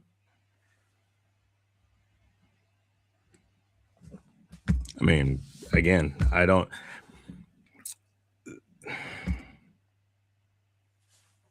It's gonna sound kind of cold, but it's like it's not. It's happening somewhere else, right? In a sense, yeah. I mean, I think like we have enough I mean, we have problems. Every place has problems, and it sucks to even be that way. But sometimes you got to deal with your own stuff before you can deal with other people's stuff. So part of the reason I brought this topic up is right before we went live, I saw this, but I didn't want to bring it up then. So this happened right as we were going live.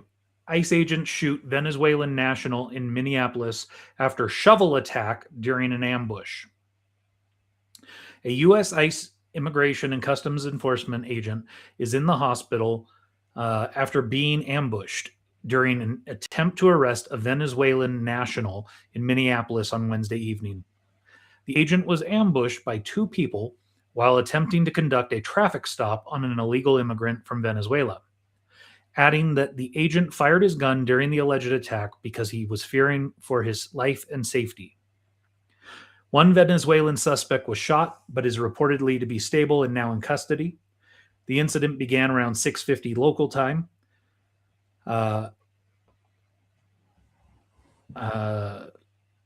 law enforcement attempted to make a traffic stop, according to the DHS, who added that the suspect was released into the country under the Biden administration in 2022.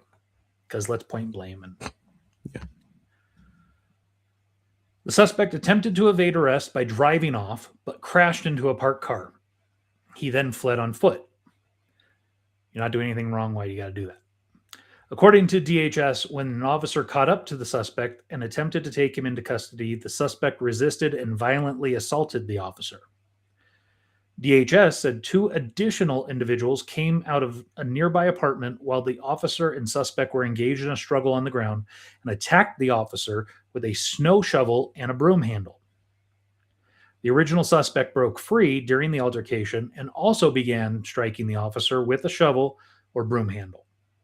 The officer fired defensive shots to defend his life, and the suspect was hit in the leg. All three individuals then barricaded themselves inside the apartment before being taken to custody.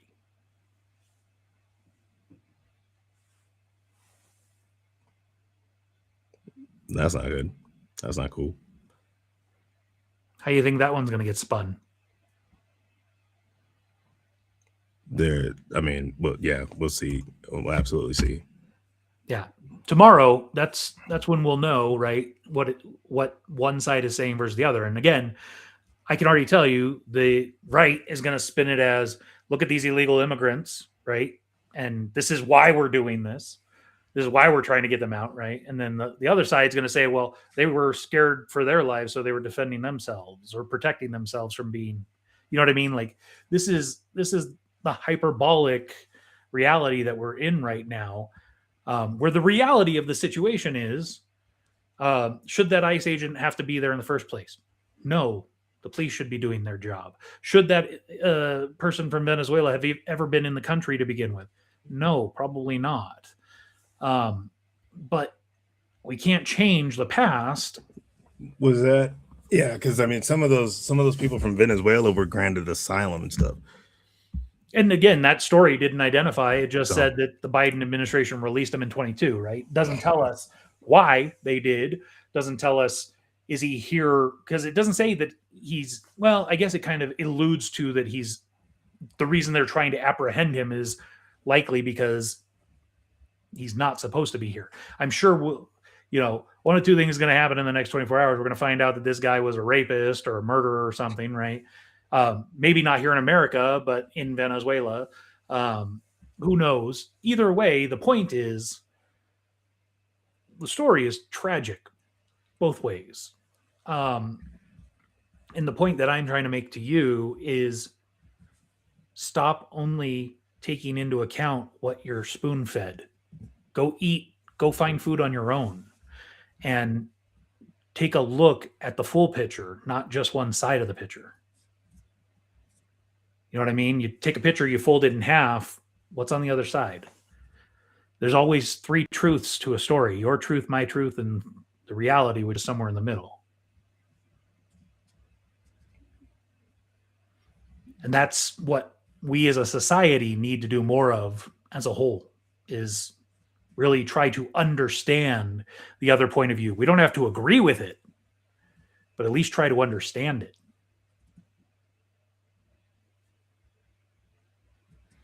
Yeah.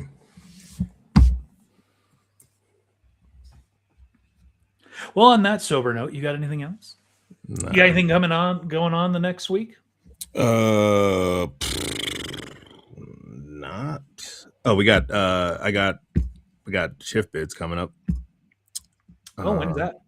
That I'd go in. It's already started. Started yesterday.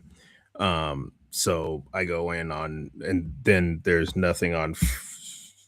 Friday. Is there Friday? Yeah, this Friday, and then there's no Saturday, Sunday, or Monday, because Monday's the holiday, and then I go in on Tuesday, like 11 something.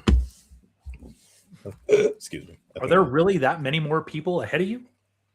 Well, no, there's not, because they're not doing it like all day. I mean, it goes for a number of hours, but it's like, and then there's like they throw like part-timers in there, part-time girls, part-time guys. It's a bunch of different stuff. So then wait, you don't get to bid based on seniority? we bid on seniority, but like the line, but like, so like the part-time has their own lines, part-timers have their own lines.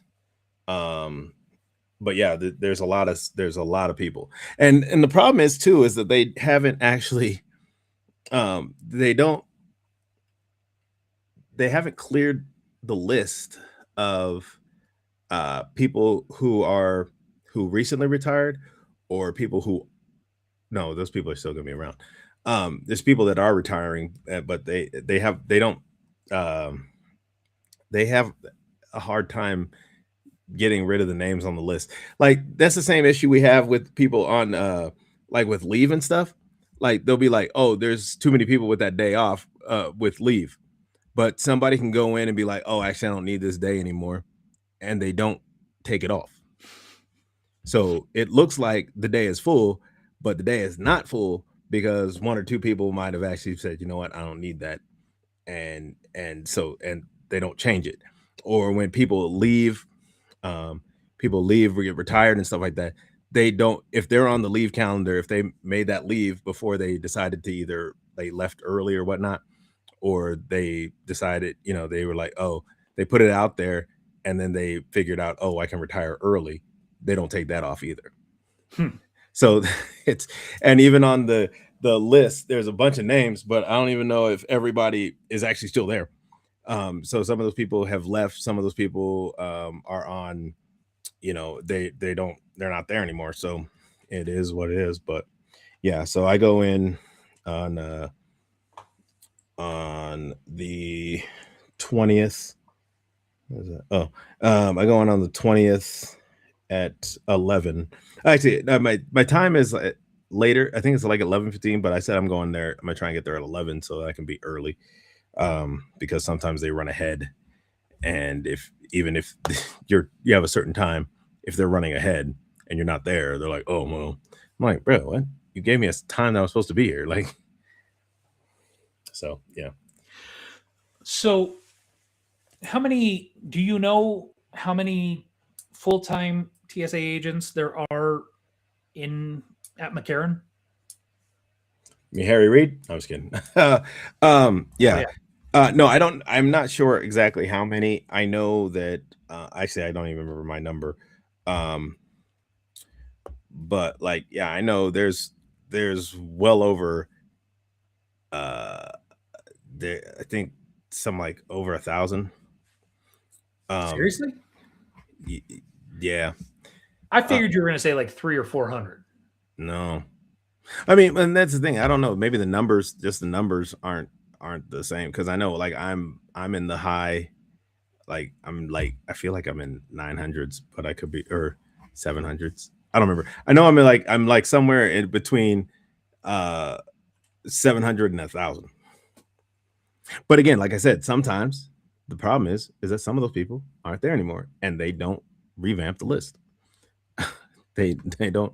It's like, we'll deal with it later type stuff, and it never gets dealt with later. according to KSNV, which is a station down there, there are nearly 1,200 TSA agents. Oh, okay. Well, and then yeah, because I know like that might because I know there's part time, which there's about a couple hundred. There's probably like between like two and I would probably say about 200 part time employees that are split up over the airport. Yeah, that's crazy. And there's a lot of full time, but you also think about we got 4 checkpoints. We have A,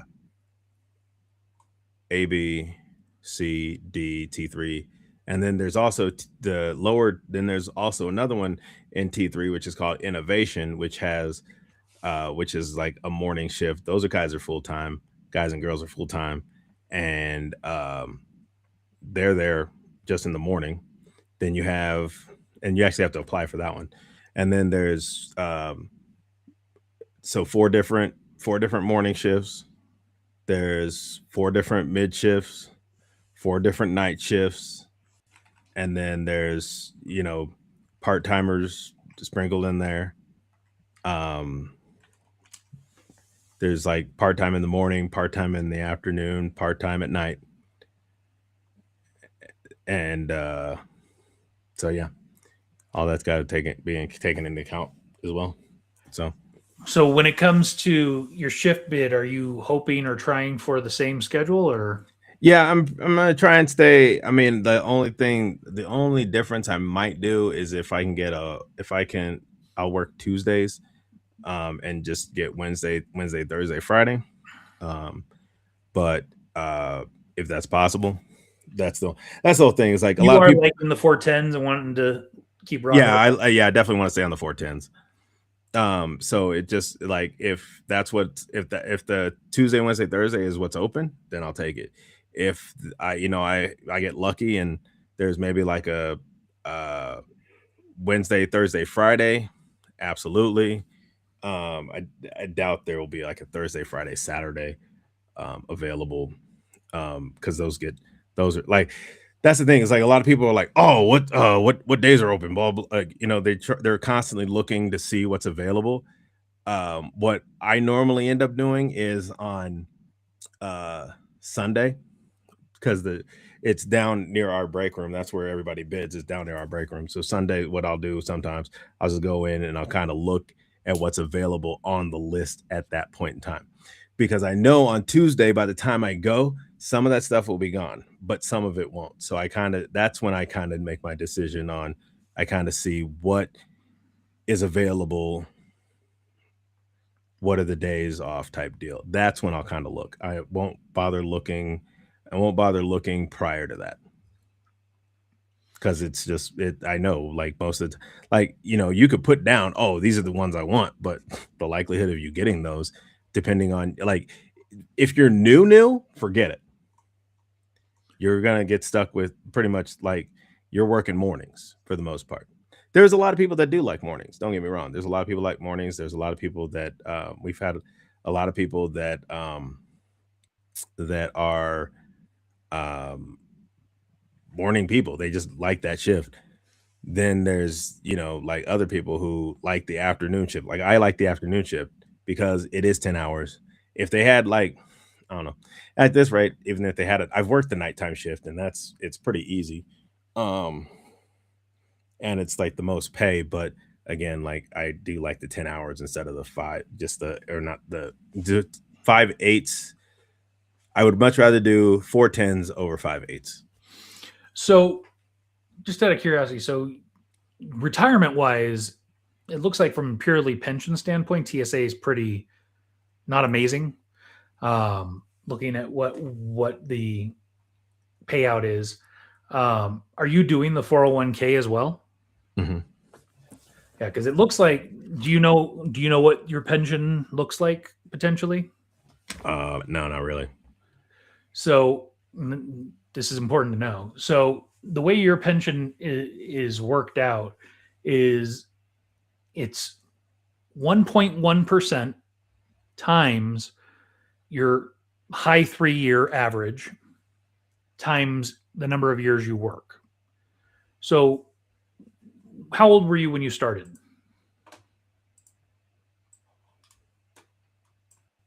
Is it 39? No, how old was I when I started? Because it'll be 4 years. It'll be 4 years in January, March, April, or May. Either way, you're coming up on 4 years. Yeah, so what I think I was probably like 39 because I'm 43. So yeah, I might have been 39. So let's say you retire at 64. So that's 25 years, right? Does that make sense? Yeah. And do you know what your gross is approximately right now? Annually? I think I'm like 60. I want to say 60. I think it was 61 something. So let's say you never like seriously promote or anything and you kind of just get pay increases. And let's say your high 3-year average is around 80. So we take the 25 years times 1.1%.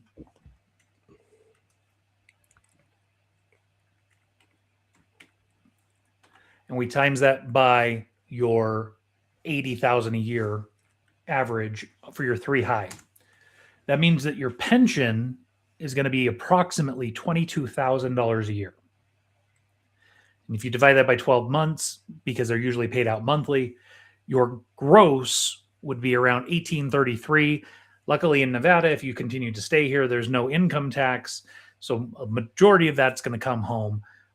So you'd probably be looking at around $1,300 to $1,400 a month, not including any other payouts. Now, of course, you worked enough that at 62 you could take Social Security, and if you're doing 401k, then that would be in addition. But pension wise, that's about all you'd be looking at, which is not. It's not terror. It's not nothing, right? But No. it's not amazing. Yeah. Yeah. No, just yeah. Let's see. Run on the treadmill. For what? Hmm? You know, go be a cop? No, I'm saying just running on the treadmill. It's all a treadmill. Is that a saying? Like, I've never heard this before. I guess it's a saying. I've heard it somewhere before. What does it mean? You keep going. You're constantly moving, just trying to get, you get by. Just rock it till the wheels fall off? Exactly. Fair enough. All right. Well, the only thing I have going on in the next week, starting Monday, I start a new job. Oh, that's right. Yeah. Yeah. Okay. You talked to him about that whole situation like we talked about last time? Yeah, I'll tell you more about it after we get offline. But yeah, I start a new job on Monday. Well, technically Tuesday because Monday is a holiday. Right. My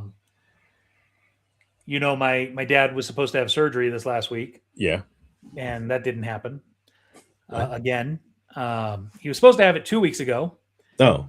And then he got bumped because somebody else had an emergency and needed it. Understandable.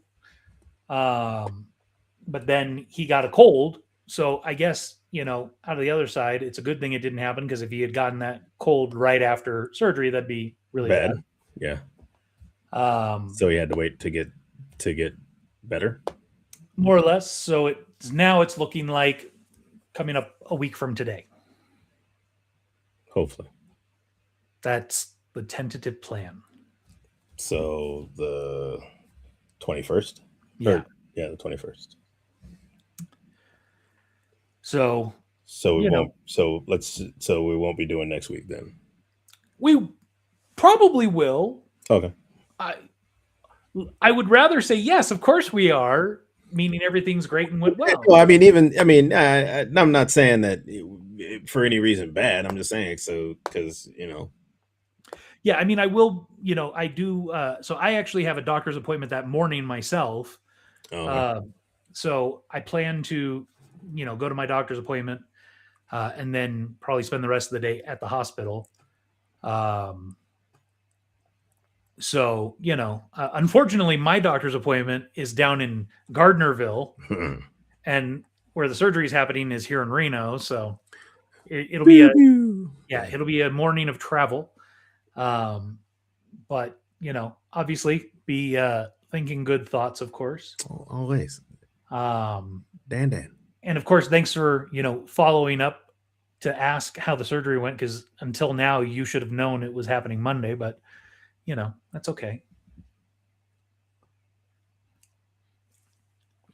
Well, I figured you would have called me, but yeah. That's the excuse you're going with? Yeah, that's 100%. Because I'm not gonna lie, I remembered when we talked about it, and I said my prayer for him and whatnot, and then I forgot the date. Honestly, I'm not gonna lie. I forgot, and then yeah. So yeah, I hopefully feel better so you can get this surgery out the way, so you're not blocked up, and get out the house, go for a walk every once in a while. Yeah, I agree with that wholeheartedly. Look, I don't need you to even go like far. What I need you to do, you get in the car, drive to the store, walk around the store, grab some stuff, and then drive back home, and then you can sit down. That's at least adding a few hundred steps. I'm not saying thousands or anything, just a few hundred steps can help. It would be an improvement, because I'm sure if we put a tracker on him and to see what his average daily steps listen, were. I'm gonna tell you right now, if he had one of these smartwatches, it would probably say get up a lot. Because mine I hasn't done it yet, but like mine will do that when I'm doing the show. It'll be like, time to get up. Like, bro, what? Yeah, I had to turn mine off. Like, I get my notifications during the workday. Hey, go walk around. But I had to set it to where it wouldn't do that. Like after, like 5 p.m. and before, 9 a.m. That, and going back to talking about the work schedule, that is going to be one of the changes for me. Is in this new job, I'm going to be working Monday to Friday, 8 to 5. Oh, that's right. Because you were doing Monday. Hold on. No. So it was Monday, Tuesday, Thursday, Friday, right? That I was doing 410s with Wednesdays off, and Right. then I switched to that a few months ago to going to 5/8s, but I was doing 6 to 2:30, which was nice because I'd get off early. I could come home, do some work, and then get dinner ready and whatnot. Right. And then the agency I work for said, okay, starting in January, no one can start before 7 a.m. So since the start of the year, I've been working 7 to 3:30, which sucks because it's just enough time for me to get home and like take off my shoes, and then I got to start making dinner right away and all of that stuff.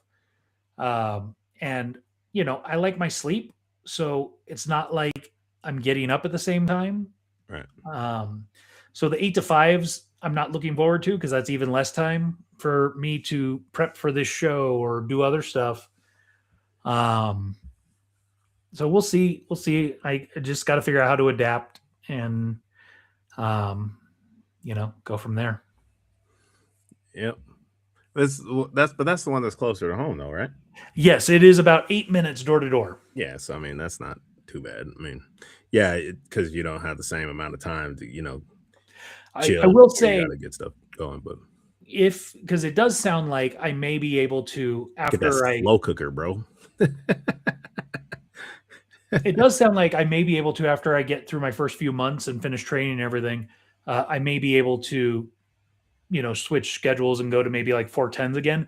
And I might do the 410s again, because part of the problem before was doing 410s, but having, a 30, 45 minute drive each way. Right. So a 10-hour day plus lunch 10 and a half hours plus drive each way becomes almost a 12-hour day. Right. Where having an 8-minute drive now, It, I think doing 410s might be significantly more realistic. Yeah. And So- then, like I said, slow cooker, bro. Slow cooker meals. The slower the cook, the better the taste. Exactly. So you put that thing on before you get everything in there, and then before you leave, set that thing on low and slow. The slower the cook, the better the taste. Exactly. So that by the time you get home, oh wait, house smelling delicious. That is what American Dad taught me. And then it's just ready to go, so you don't have to worry about it. Get those Reynolds bags, bro, to go in the liners. That's because you don't like to clean things. Yeah, mostly. Please tell me you actually clean it even if you use that. Oh yeah, I mean, I haven't used the slow cooker. I use the air fryer more than anything, but I bought those foil liners for it. So those work really well.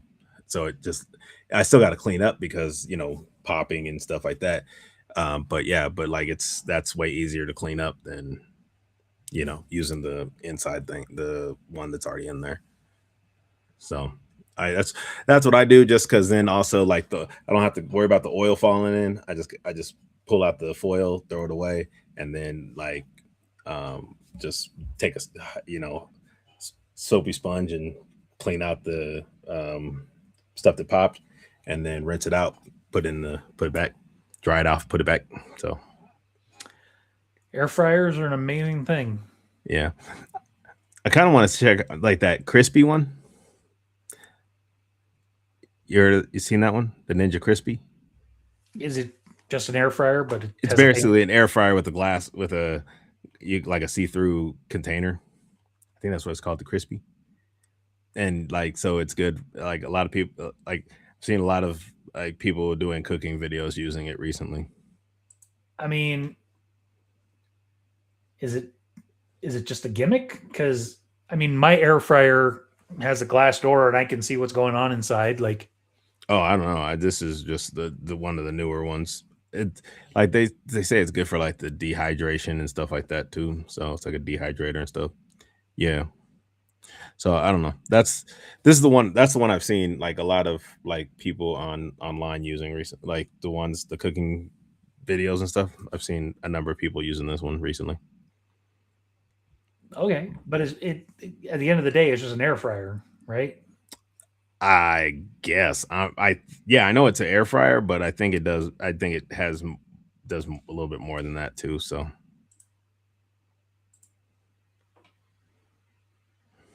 glass cooking surface, made 100% PFAS free, portable design, cook on any countertop. All right, I mean it definitely looks more compact. I'll give it that, but otherwise, if it's it might just be the space saving design, I guess. I don't know. Yeah, I mean, I don't know. I mean, I guess if it comes with a bunch of these different bowls, if it comes with multiple. Yeah, I think it comes. I think it comes. I think there was a set on there that has a few more, but I bet it costs more. So Get the Costco model. It probably comes with 6. Probably. Probably. All right. Well, I think it's time to call it. Yeah. Call it. Oh, call it. Peace.